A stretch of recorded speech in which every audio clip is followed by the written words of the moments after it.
We are very happy to host him today here for the first time at the AA and to give us a lecture on that is titled Climates of Publicness. And as I mentioned, this is a keynote lecture that follows today's jury for the Landscape Urbanism Postgraduate program. And his lecture will explore the relations between landscapes of climate change and public sites, where the futures of planetary global warming are confronted.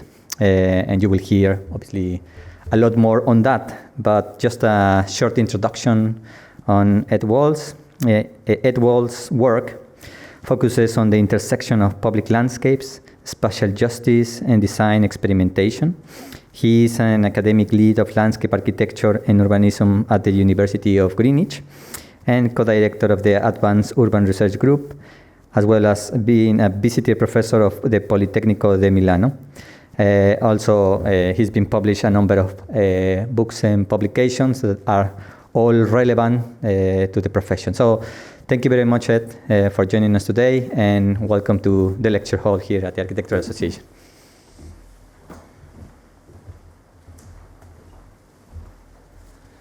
Thank you, Alfredo. For those of you here, I hope you don't mind me taking my mask off.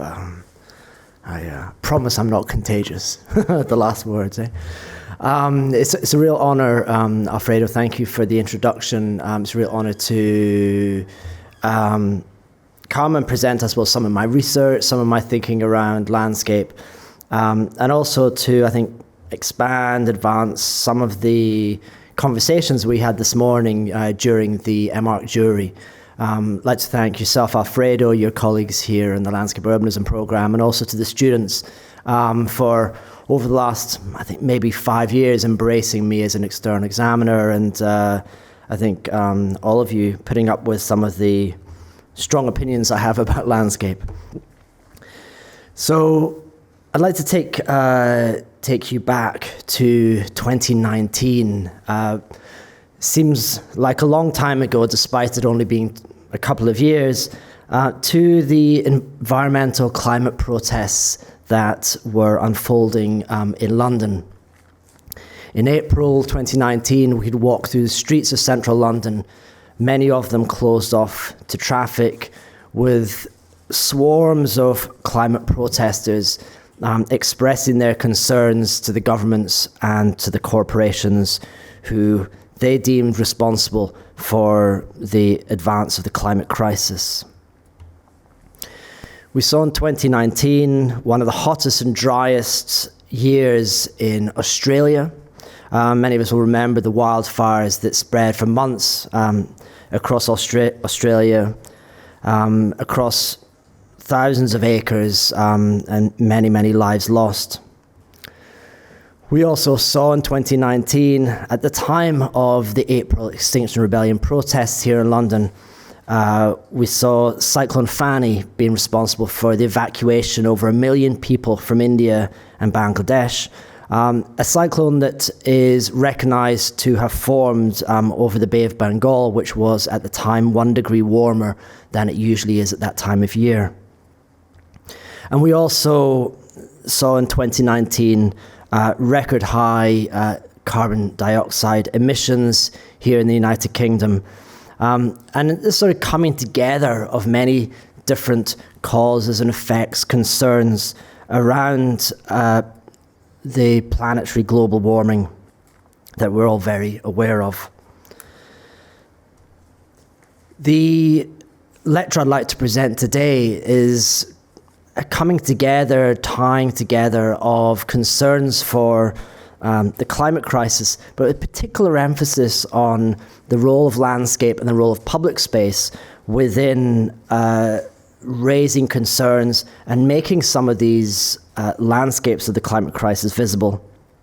As a point of departure, I use Don Mitchell's provocation of landscape versus public space that he set out in one of his essays to try to make sense of the relationship theoretically, but also professionally, between the different spaces and the ways in which we frame our environments.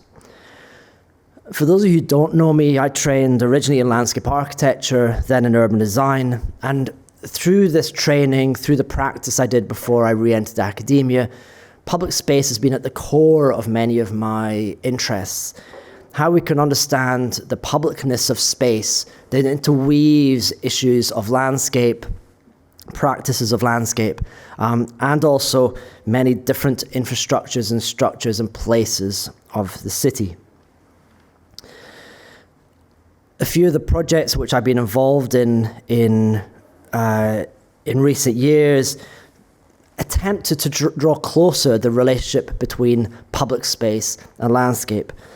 From the roaming forests for the Landscape Urbanism Biennale, Parkworks, Lubricity, and writing and essays I've authored exploring concerns for the prevailing way in which we practice landscape and how I think that we could learn from many of the ways in which public space is constructed.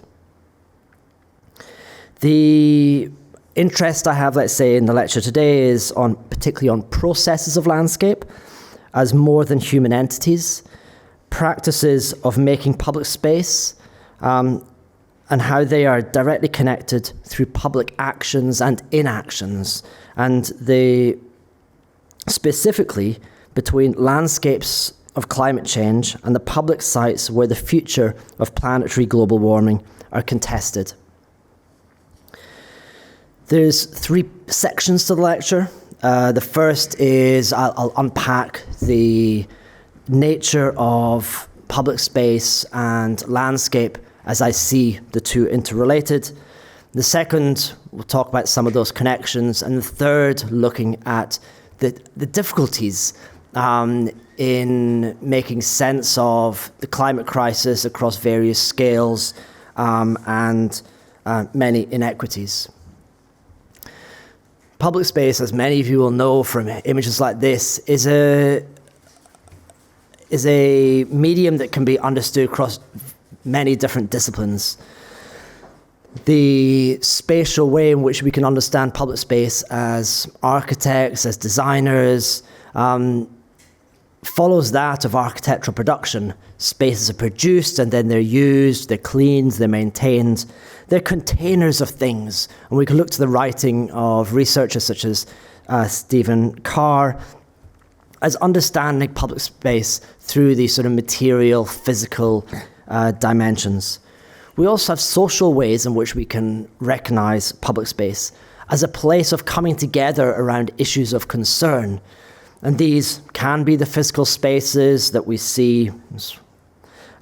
Famous film by William White looking at the small urban spaces of New York. The social spaces of public space can be these types of spaces, but they can also, as Neil Smith and Seth Lowe claim, be considered as the spaces of the internet, newspapers, places which are less tangible, less easy to inhabit. And we find as we go through different disciplines, different fields, the framing of public space varies quite dramatically. And what we can tend to do is fall into dualities where singular terms or points of reference for public space, such as ownership, become a distraction for the many different politics of public space that become important to cities and urban spaces. Researchers such as Seth Lowe, the anthropologist who has studied public spaces extensively, she lent very heavily on Henri Lefebvre's work and attempted to move beyond the duality of public space, drawing in how space is represented, how it's inhabited, how it's used.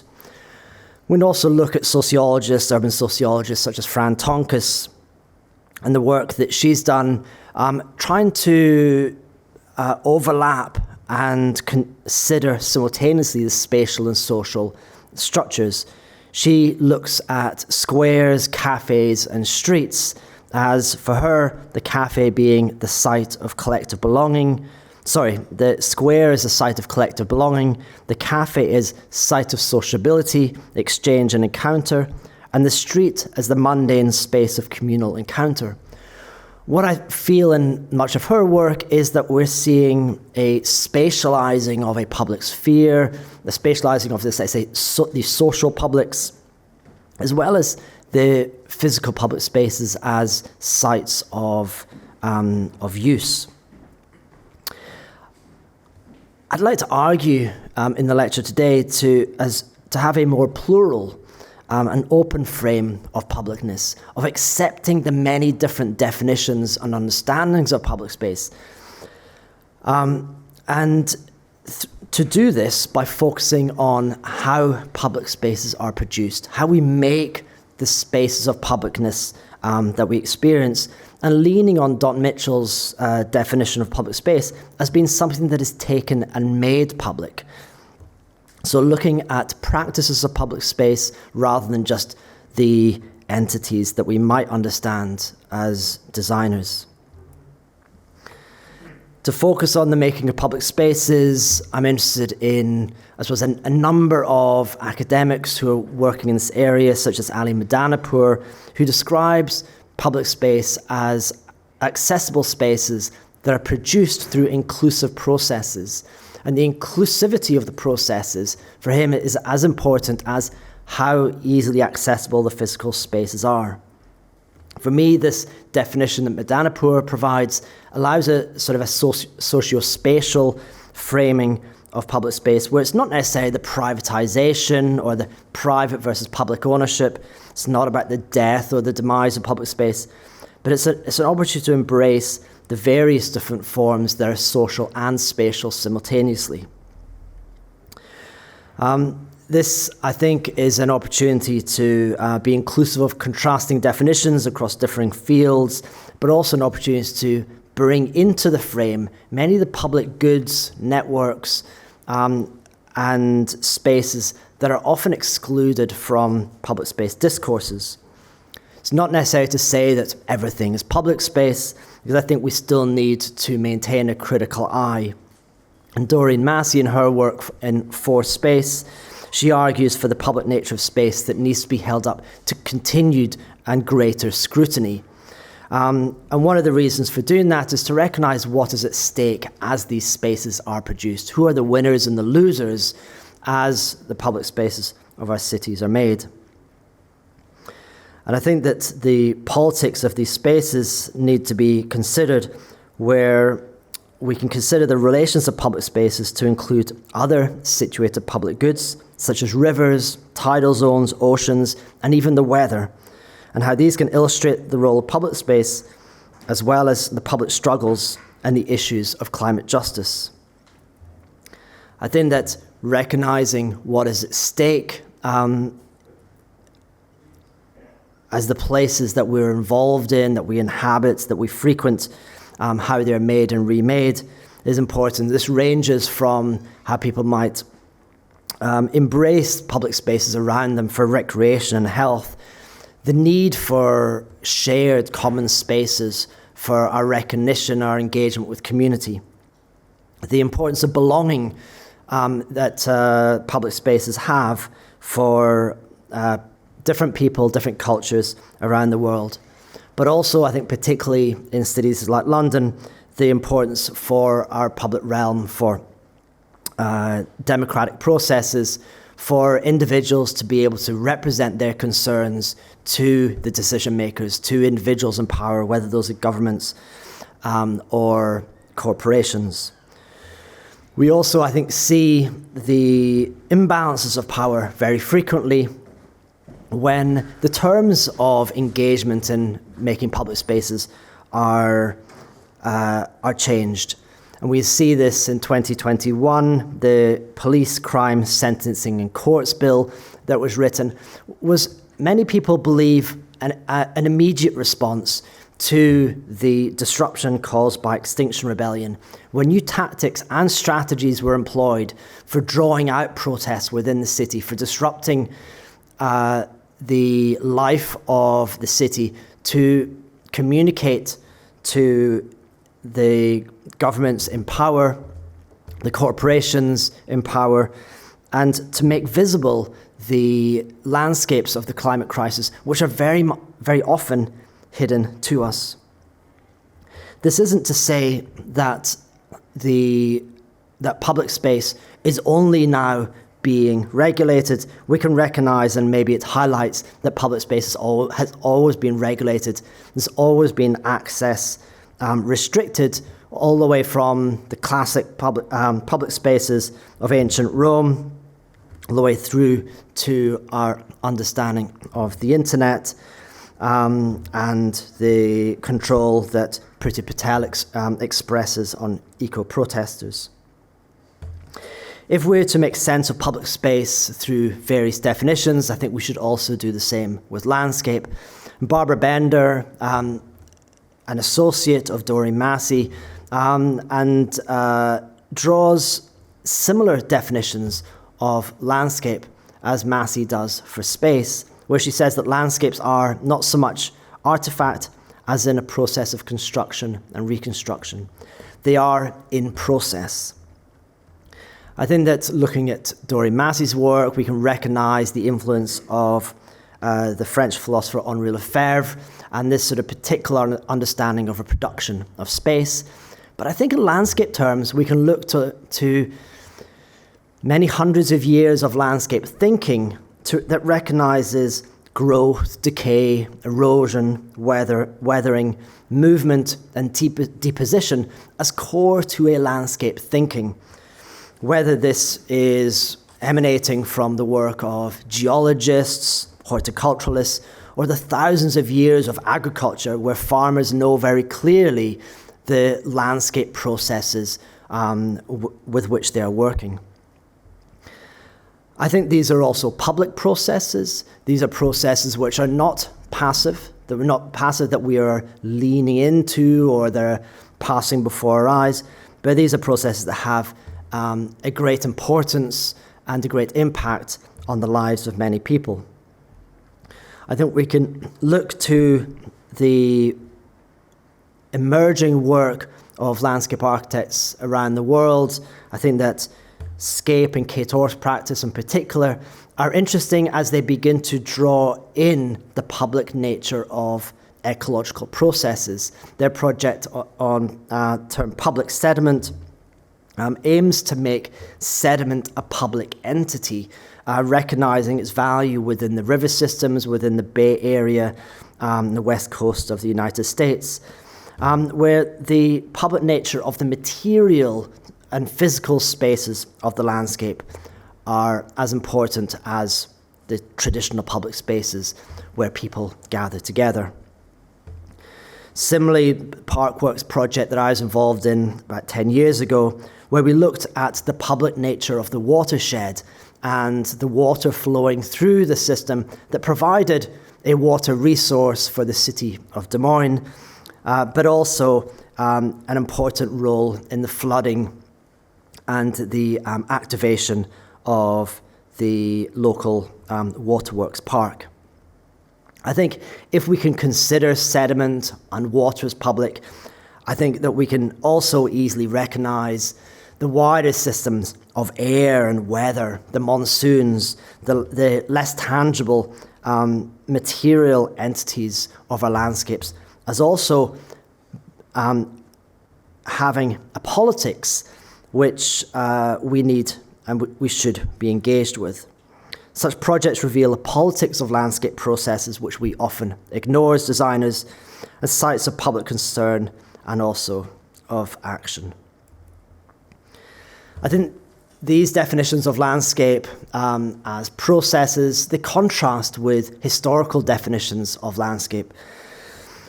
The ones that Don Mitchell, the geographer, was critical of when he asked the question, landscape or public space.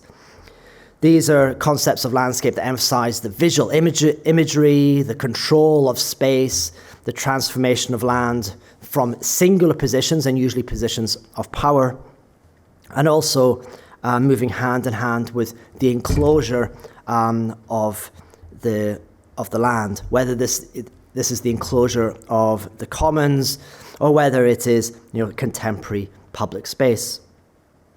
I think historically, if we look at such landscapes in terms of colonial expansion, the appropriation of common land, and the continents cleared of indigenous people, we can consider these landscapes continuing to be very present in our lives through the privatization of public spaces, the development of gated communities, and the gentrification of neighborhoods. And that's not to ignore the territorial disputes between nations and the large landscapes where minerals are extracted. These, for Don Mitchell, provide the illusion of control, reflecting on Lefebvre's claim that landscape is an illusion.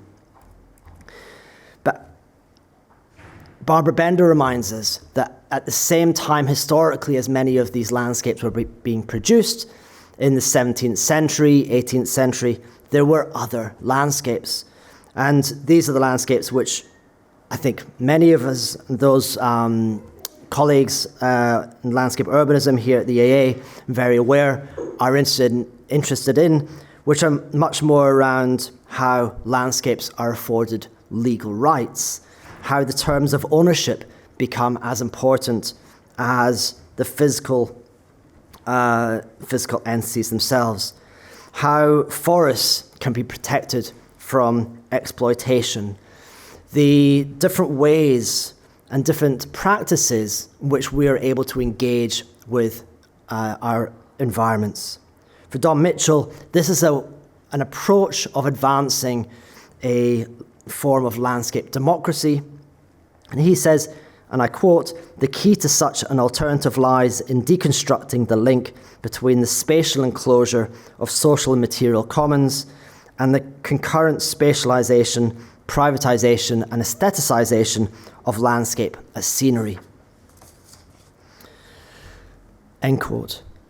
Like the public spaces of climate protests, landscape can be composed from relations with land that are less visual, more collective, existing as multiplicities, and resisting conventions of framing.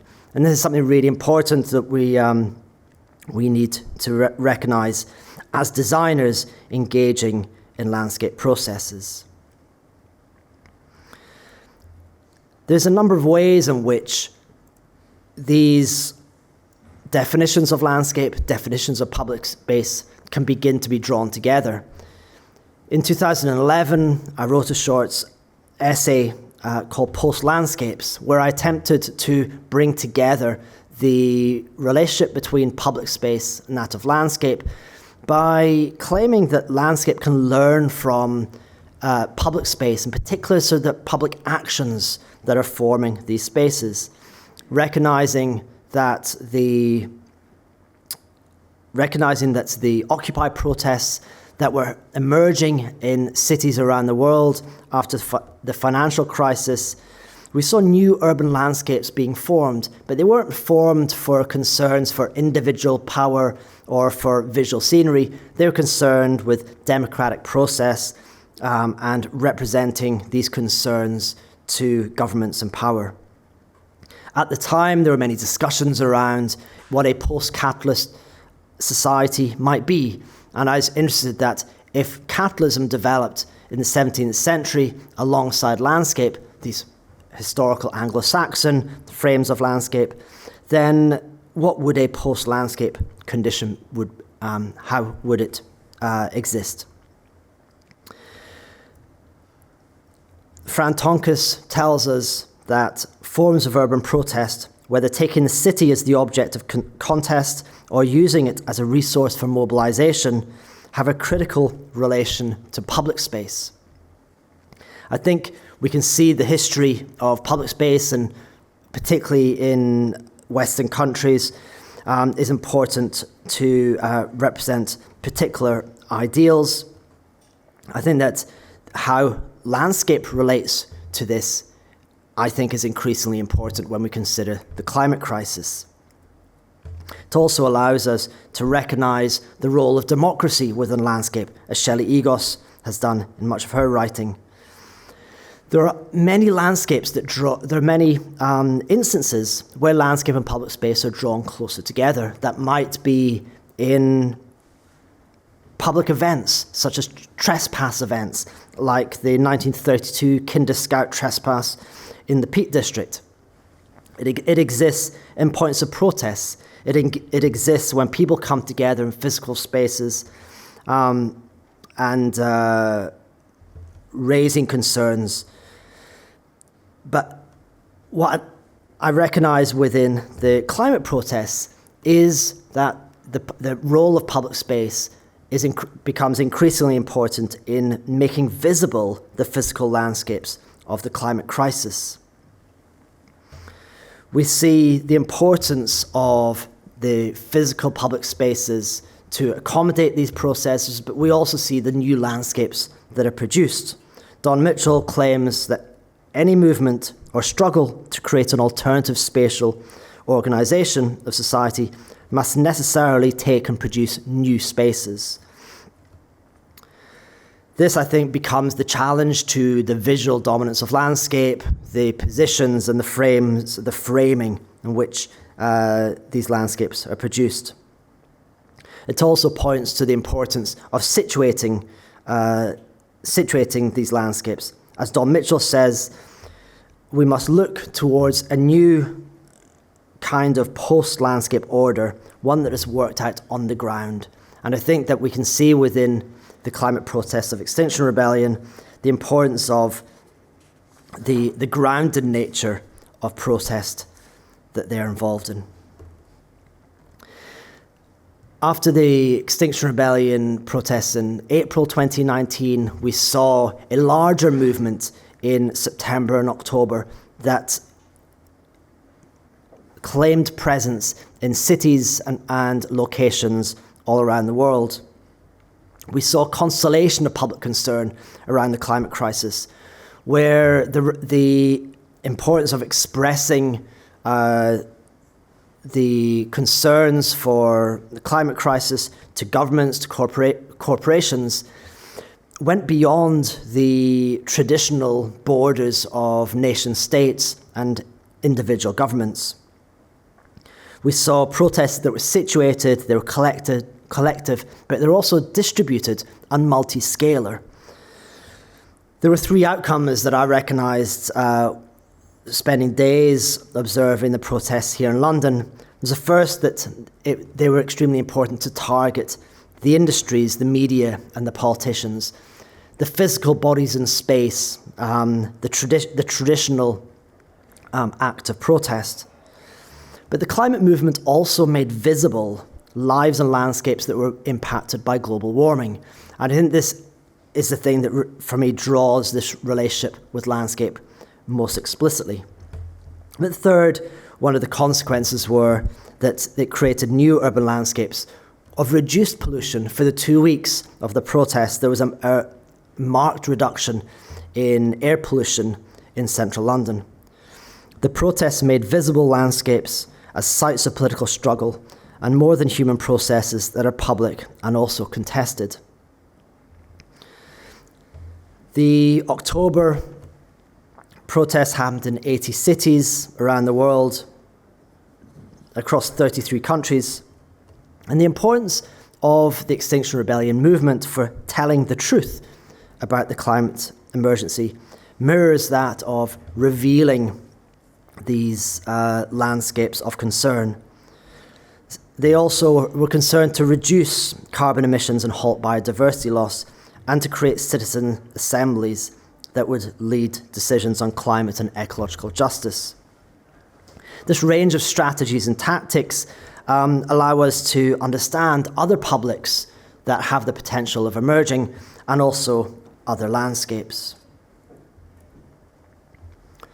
Fran Tonkus describes that sites of urban protest in this way are politicized in terms of a much larger spatial system of global relations and inequities. So these are not, as I say, contained within individual cities, the climate crisis being a planetary concern, but the very localized protests aiming to make impression on decision makers. As we begin to understand these relationships between public space and landscape, we can recognize the importance of the uneven nature of the climate crisis.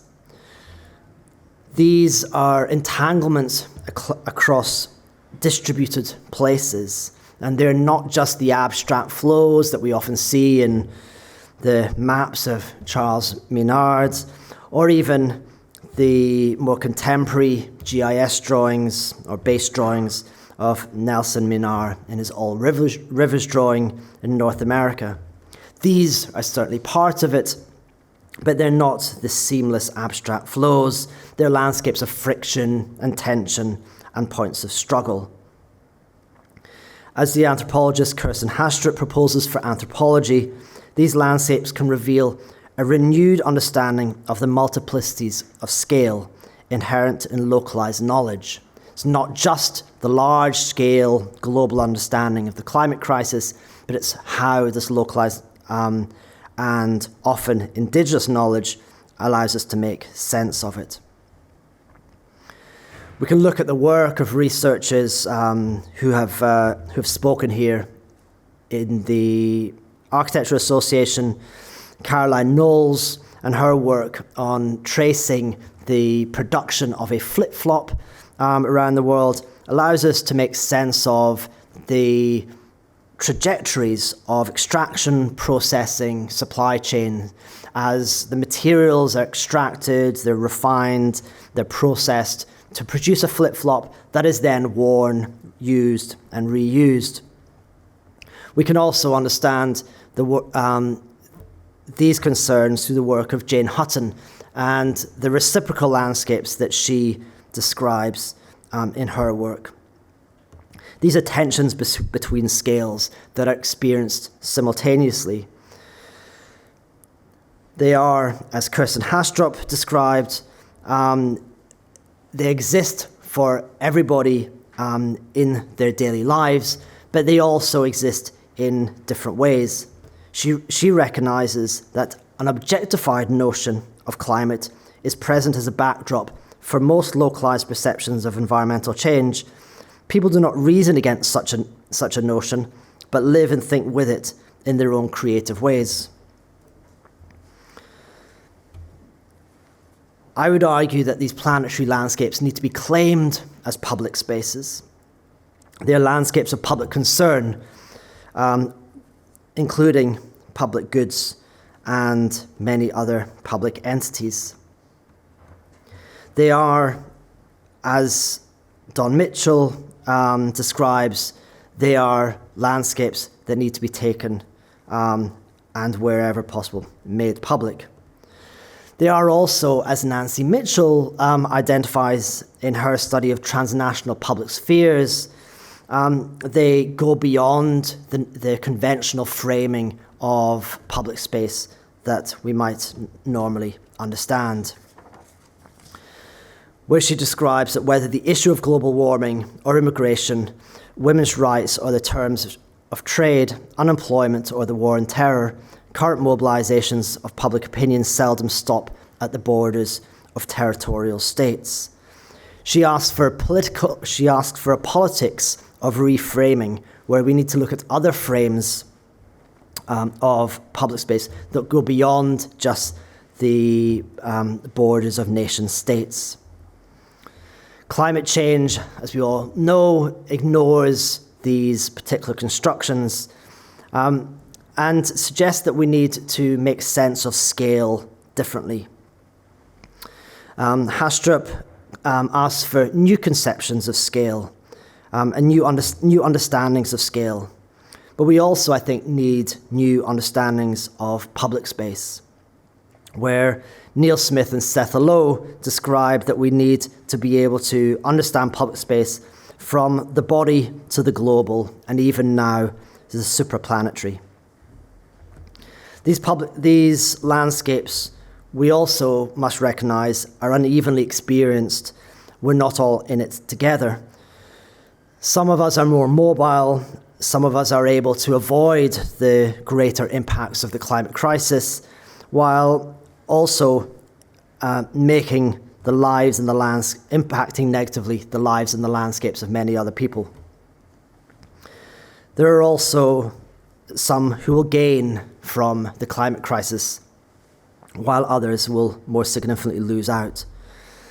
The cultural lens of making sense of the climate crisis is also varies also from country to country. Whether it's the framing of Extinction Rebellion, which has been highly criticized by indigenous groups and minorities, or whether it's more corporate denials of global warming at all. What we need, however, are ways of understanding climate crisis, public space and landscape that are inclusive, they're accessible and inclusive.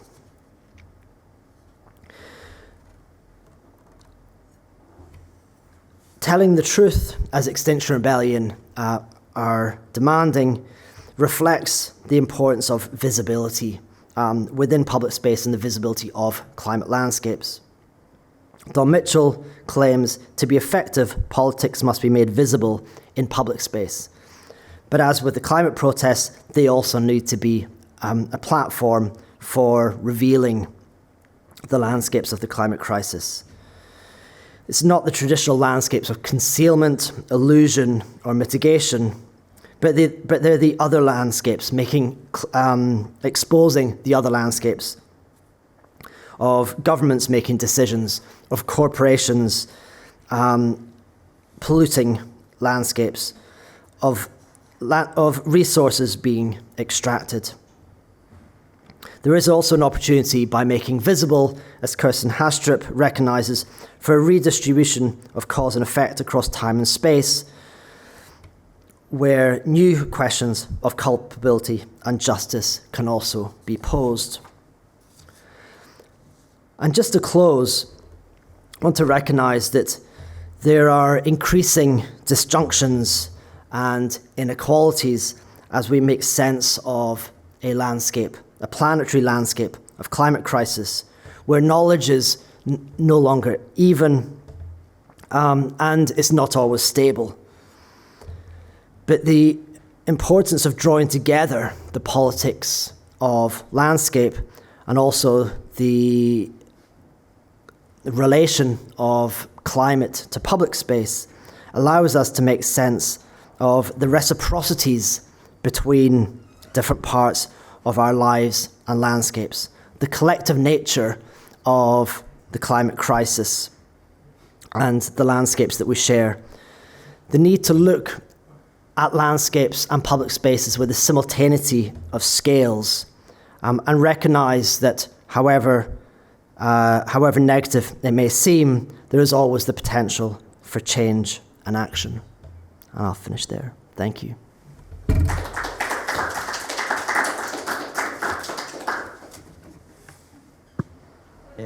Thank you very much, Ed. Just before we start a short session of questions, I forgot to mention, especially to the online viewers, that they can ask questions through the chat, no? And we can read them aloud if there is any. So, yeah, so I can start the short session. Thank you very much for the presentation. I think it's a very interesting and thought-provoking lecture. I mean, especially on the issue of the definition of landscape. No, if I understand correctly, there's a definition of landscape that perhaps we've been using as a framework. That is, the way in which landscape is a way of seeing. No, it's a way of seeing. And that perhaps that way of seeing has been constructed by, the people that has the power, no? And that and those frames or those visualizations have been, the model that has been followed within the profession, no? So the people that has the power create images that everybody, let's say, believes them, no? And think, well, this is the way forward, and that's why, landscape paintings came about as being, clean and sanitized version of, landscape that suffer enclosures, no, for example. And perhaps it's something that is, continuing today. I think Douglas, for example, shows a lot of, renders of, contemporary practices that produces, frames, visualizations of perhaps how the landscape should look like or would look like if those projects are built. And again, they are kind of, the frames of the people, the clients, the developers, or, people that have some power.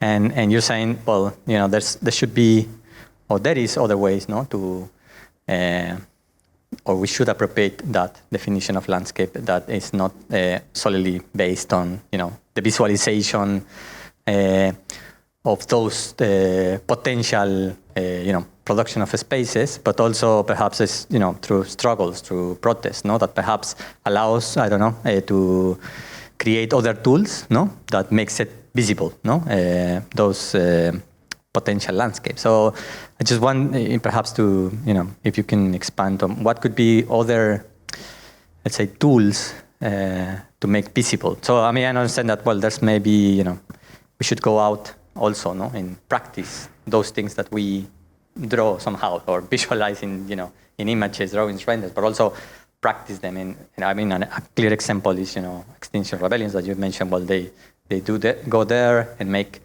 those spaces public, no, by the fact that they are protesting that right, no. So, what would be that, set of tools or that we can use also during the or within the profession, no, to incentivize or to expand that, vision of landscape away from only framing and visualizing in the old way. Yeah. Thank you, Alfredo. I mean, it's a really good question. I think you're right to mention, let's say, this way of seeing landscape, which has been written about a lot. I think that Dennis Cosgrove provides us probably one of the clearest ways of making sense of this traditional Anglo-Saxon framing of landscape in particular.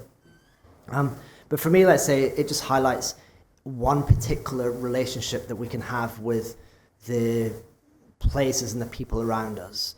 And I think that if we think of the other ways in which we relate to our environments, we can actually then begin to make sense of the tools and the things that mediate those relationships. I think we heard this morning during the jury projects that are giving a greater emphasis to ownership. And ownership is not always visible when we are looking at landscape paintings or renderings. But making sense of landscapes through ownership, making sense of landscapes through material extraction and use, I think is extremely important. But I think in particular in the issue of the climate crisis, the politics of these landscapes is important.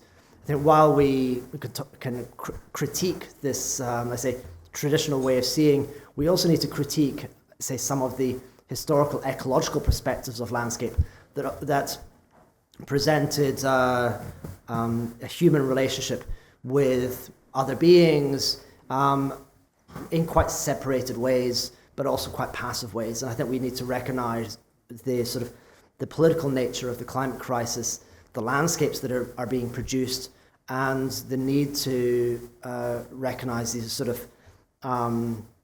this sort of politics needs to be engaged with and contested if we are to make any change. I know I didn't answer your question about tools, but we can get there later. Yeah, no, it's fine. But just want to give a space for others because there's not much time. I don't know, Thomas, if there are questions in the chat, I can go and read them, or is there anyone in the lecture? Okay, well, we can go.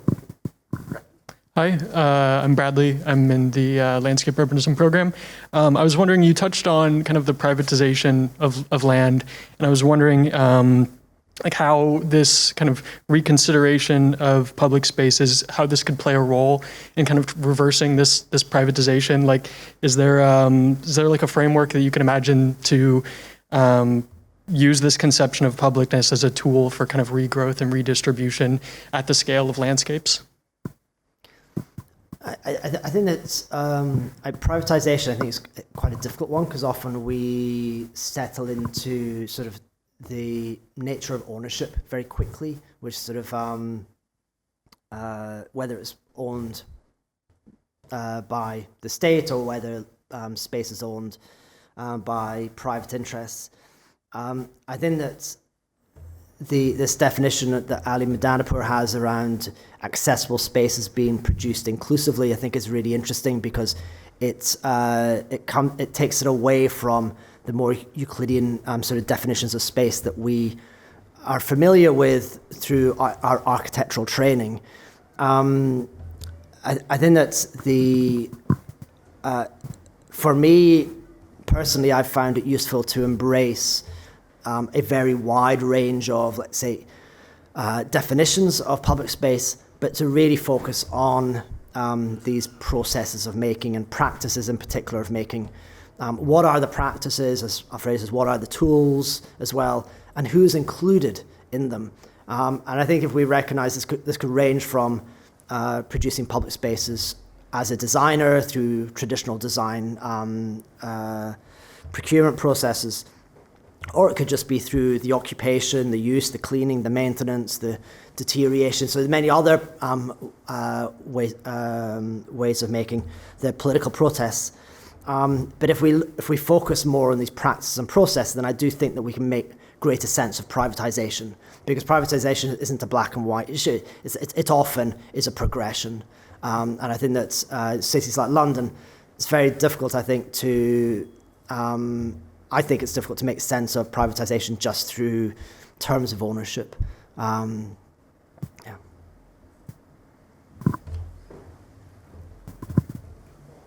Thanks. Any other comment, question? Anything in the chat? Hello? Yep. Hi. Yeah, we can hear you. Hi, Ed. Hey, Eduardo. Hi. I did put this thing in the chat, but I'll read it aloud, so it'll be shorter. It seems that scale came up as being one of the key issues we have to think about, no? The bridge between the scale at which we experience landscape, at which we make our things and we think we are acting, and the global scale at which some of these consequences suddenly stack up and suddenly converge into huge processes.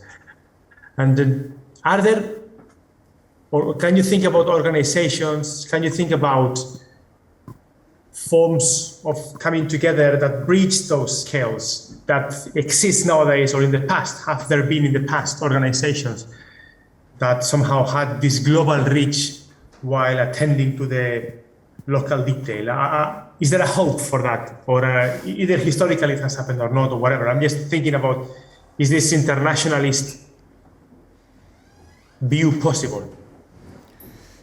It's a great question. You're right, Eduardo. I think that scale is one of the things that seems to come up in I say, concerns around climate crisis, global warming. I think this transnational public spheres that Nancy Fraser touches on again. She talks about sort of a reframing, which is maybe sort of slightly different. I think that there is hope. There is I think reading the work of anthropologists, Kirsten Hastrup, I think also Caroline Knowles's work allows us to recognize that most people don't think just in one scale. They don't just exist in one scale. That, you know, the quote by Hastrup where she recognizes that we all recognize the sort of the planetary climate crisis even within our more localized experiences. I think one of the difficulties we have as designers is communicating the simultaneity of scales. And we, I think as designers, we try to make sense of it through drawings. I'm always inspired by the work that your students produce here that grapple with these vast and different scales. I think that probably and you probably see within some of my sketches, I'm probably more inclined towards the localized knowledge. I believe that Donna Haraway, when she advocates that we should take the perspective of the subjugated, I think it reflects the importance of people's thinking through, let's say, the lives of people who are least advantaged and trying to make sense of climate change through that lens, rather than thinking big data and then coming down in scale. But I think that the question of representation, I don't know whether that's what you were really pushing at, but it's certainly one which I think I struggle with. And I think that when I'm working with my students at Greenwich, I think that it's one of the big questions that we have is how do we communicate these big global issues and localize experiences and concerns within a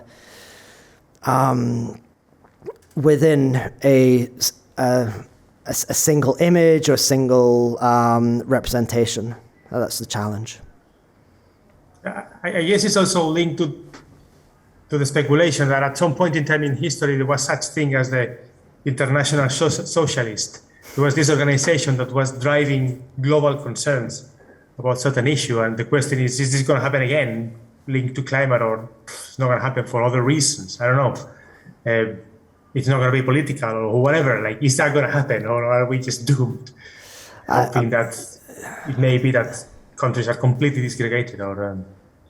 But this is obviously an open question. Yeah, I think it depends if you're a glass half full person or a glass half empty.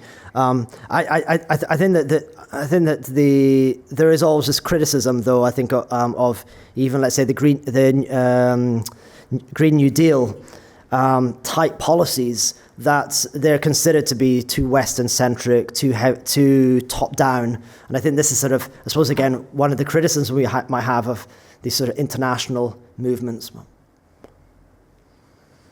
Yeah. On that side, perhaps just the last one, and before we have to close, because it's because there's also this. You mentioned this legalization of entities, or like rivers, or parts of nature, which could be perhaps another way forward. No, like understanding. Not coming from a global perspective, but more recognizing the rights of landscapes, to thrive. Is that something that perhaps you see as well as as a part of the work that landscape architects could actually produce? Or how to push, for example, that? Is you think that's our way forward? Yeah, absolutely. I think that's a hugely important area for us to listen to. I think we often don't listen enough to the voices either in the global south or even in the other part of London. And I think that sort of culturally, traditionally, ways in which people related to their the things around them vary dramatically. And I think that if a small amount of reading around the rights afforded to rivers in New Zealand or in India, for example, we have two cases where rights have been afforded to rivers. The background to them is very, very different. So they're different relationships to the same thing. I think that it points to, let's say, the site specificity of landscape, and the need for us to recognize these relationships that have existed for many, many generations. And I think also the opportunity to construct new relationships, which also we shouldn't ignore. But I think that, I'd say, even over the last 5 years, the rise of concern around Indigenous rights and Indigenous practices allows me to make sense of landscape in ways I hadn't done before. Well, thank you very much for that. I think we need to draw this to a close. Well, it was great to have you here and listen to your ideas and research. So we hope to see you back soon. And thank you, everybody, for being here. Thanks very much, Alfredo.